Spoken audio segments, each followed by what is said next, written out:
Alright, welcome back. I'm bringing you yet another update on the 325IS. Previously a 325, now a 323, I guess you could say. Auto to manual, M50 to M52, B25. If you'd like to see any previous videos on this car, I will go ahead and link everything down below so you can check those out. Content has certainly slowed down. To say that life has been hectic would be an understatement, so it has proven pretty difficult to get content out, let alone work on the car. However, that doesn't mean that I haven't been working on the car every free moment that I have had, so I do actually have some updates on this car. As you can see, the car is actually in the same exact spot that it was in last time you saw it, so not much has changed exterior-wise, drivetrain-wise. It is pretty much in the same spot, so I'm right where I left off in that sense. The exciting stuff is on the inside, so I'm going to show you this, and I'm very, very excited. This has been like a long time coming. If you've seen any videos previously on the channel, or if you just know me personally, this is like super exciting for me. So without further ado, let me show you what I've been working on.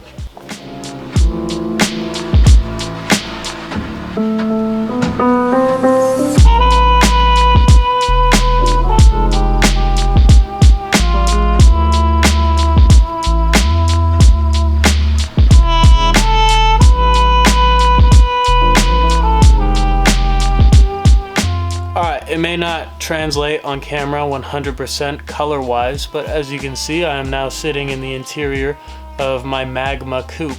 Now, the interior is by no means perfect. It's 30 years old, and honestly, color-wise, it is turned into more of a tobacco look, which I'm not mad at. The interior is as old as it is, so some wear and some fading is to be expected. I never anticipated the car to be perfect, so there's a reason that this interior landed in this car as opposed to the M3. So this interior is nearly complete. You'll notice that I don't have seats in the car now. I just cannot get myself to put the horrendous tan, torn seats back in the car. However, inevitably I'm going to have to do that until I purchase something else. This was certainly a pain. Pulling the carpet, not so much. Installing the carpet is kind of a different story. And just getting everything to line back up. I had the dash out. I had nearly everything out. But yeah, super cool to finally have a car with this interior. It's been like a dream combo of mine. Alpine white or Boston green with this interior to me, and of course Daytona violet would have been my absolute dream. But yeah, I just think it's an awesome color. And given that this car is not, you know, it's not a drift car, it's not a street car, it's just kind of at this point, it's just like me putting a car together.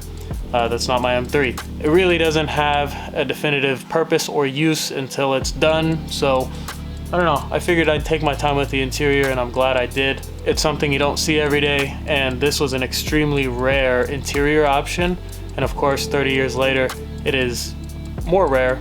I'm super stoked on it. I do have some things to take care of with the interior that we're going to go over today and hopefully get even closer to finishing the interior. Alright, so as you can see, we are in the interior of the car.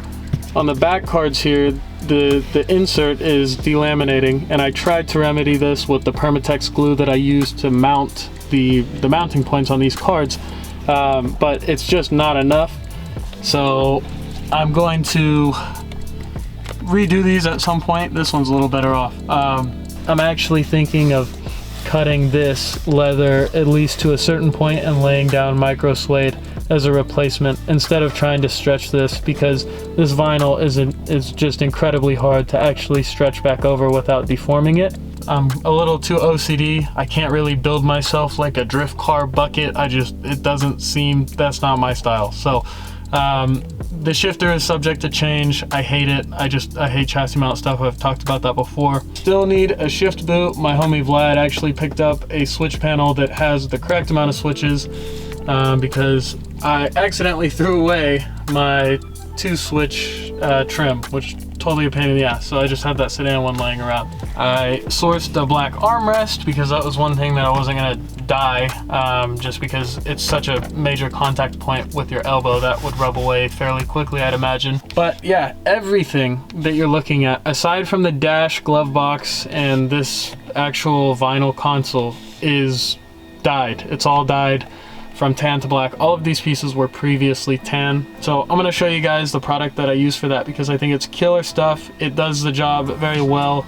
and it's a very cheap alternative to sourcing all of these parts individually in the respective color you're trying to swap. So this is actually the product I use to dye the interior pieces.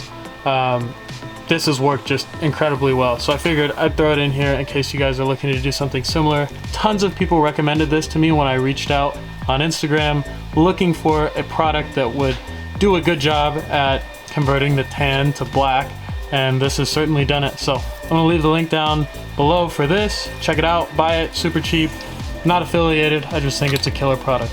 The final thing that I would like to do in the interior before the steering wheel, seats, and floor mats and all the fun stuff is to knock this headliner out. I have done a headliner in an E36 before. I did this same headliner with the same material in my M3, so I have some takeaways from last time, and I'm going to try and avoid the mistakes that I made with the M3 on this car.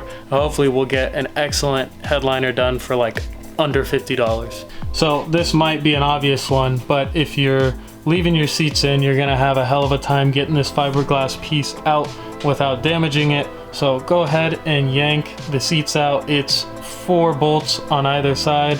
Zap those out, pull the seats out. It's gonna make your life so much easier. All right, I'm gonna set the camera up on a tripod and let's get to work.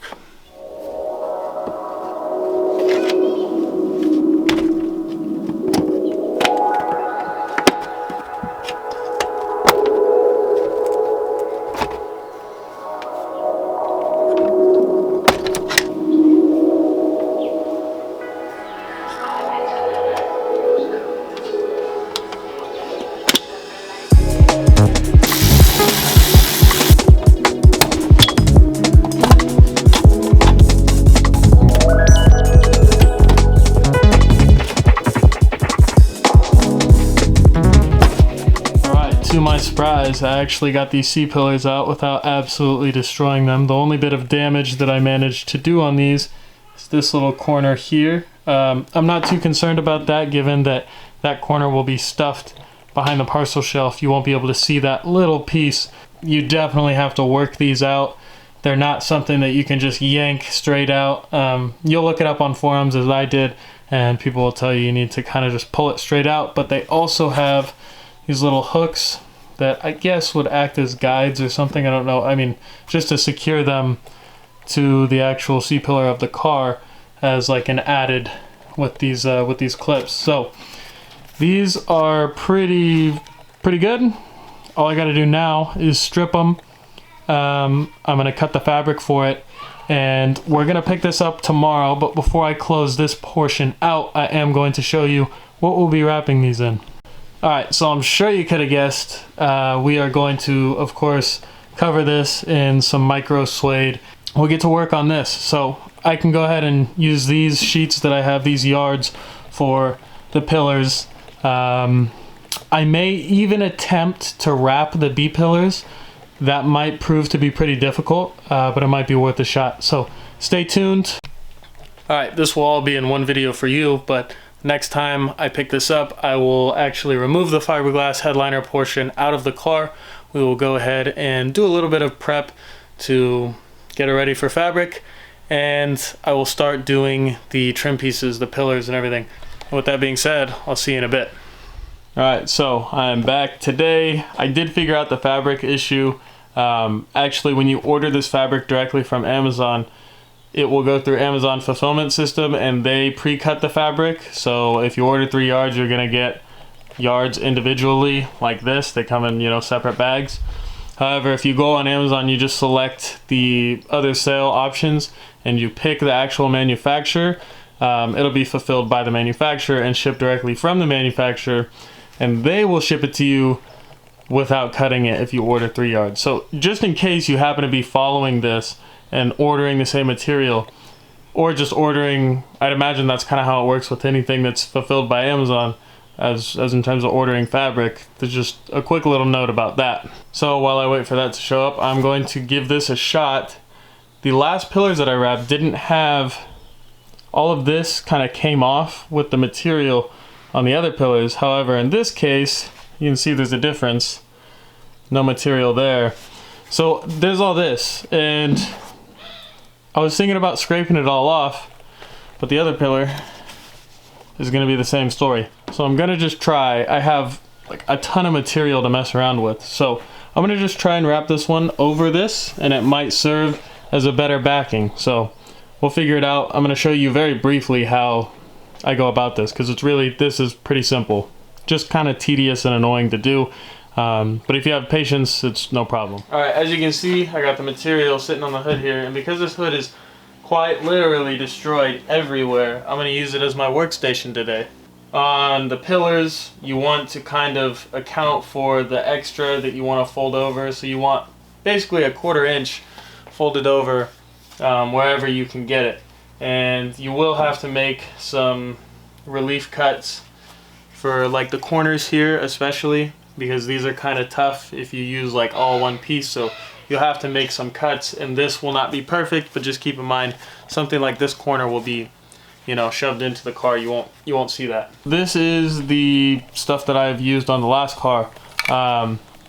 You do have to be pretty generous with this, and you do need to make sure that you kind of get your material laid. You have roughly a 5-minute window with this stuff. This is not something that you spray and place the material immediately. You want to spray, let it sit for a few minutes, and then you'll lay the material, because if you lay it when it's super wet, it's going to soak through the material. Your result will just not be good. But I am very curious to see how it's going to react with kind of like the felt still on the other side of the C-pillar. As you can see, I've left myself like a 1/2 inch or so. So I'm going to try and keep that consistent with the whole C-pillar. Again, this corner is kind of tricky, but we'll figure it all out. So I'm going to cut this down a little bit smaller, and I'll get back to you when I think that it is the right size.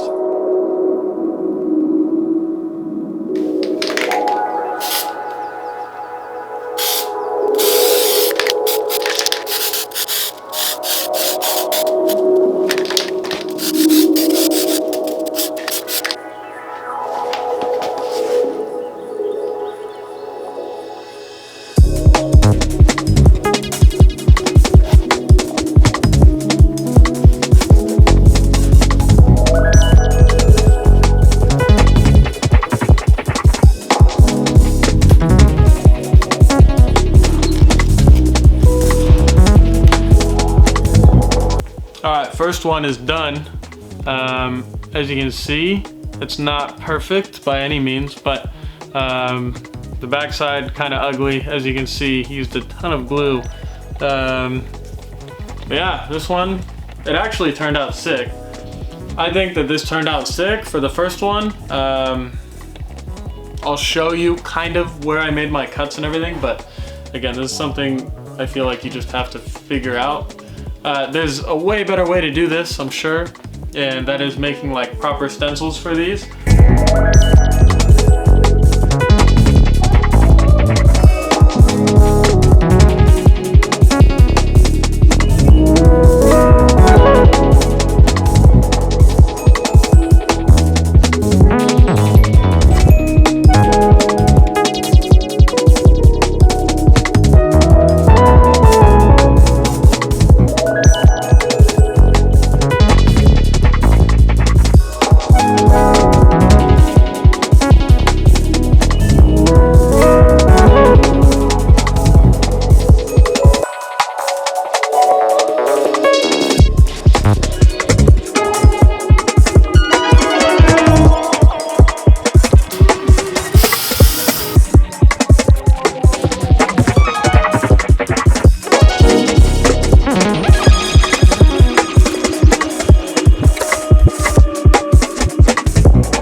Alright, so as you can see, that was kind of a mission with the seats out of the car. Doing it with the seats in, I don't know, I don't think I would do that. The fiberglass headliner is out, so don't be afraid to like bend this a little bit.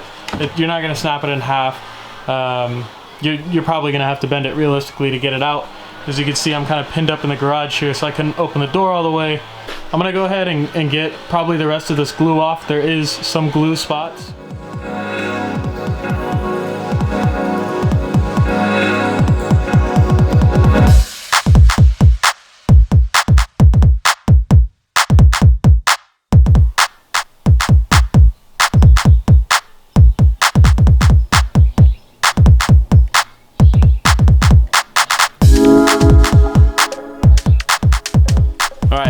see, the headliner is now in the 325. It looks so much better than the one that I did in my M3 2 years ago. I think, of course, just the second time around, after having experience with the first time, I took those mistakes, made sure to not do those again, and the second time it turned out so much better. It certainly still has its imperfections, but I think that's just the difference between 50 bucks of material doing it yourself at your house versus the $300 to $500 upholstery shop bill. So honestly, for what I have into it, I'm extremely excited.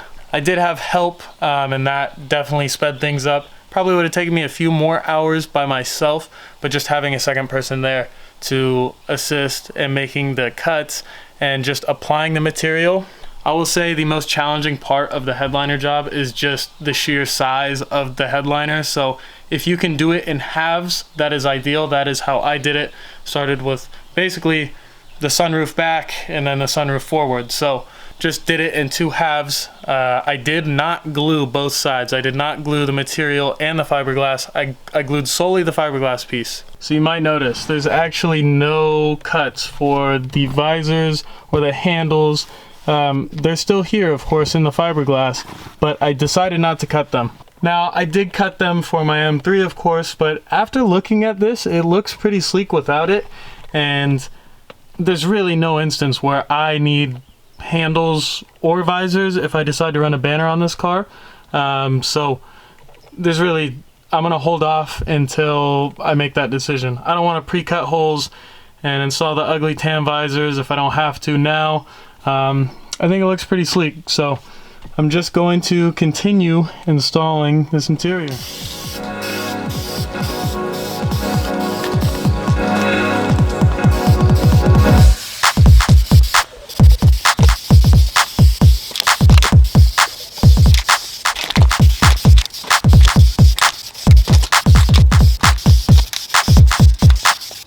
This is not my favorite part.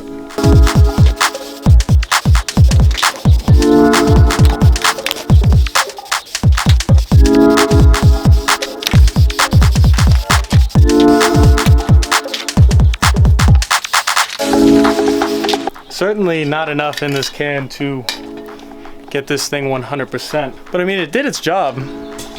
It's lighter in some spots, but that's kind of to be expected. I don't really know what I was expecting for the $14 I spent on that dye or acrylic, whatever the fuck, but it looks good. I like it.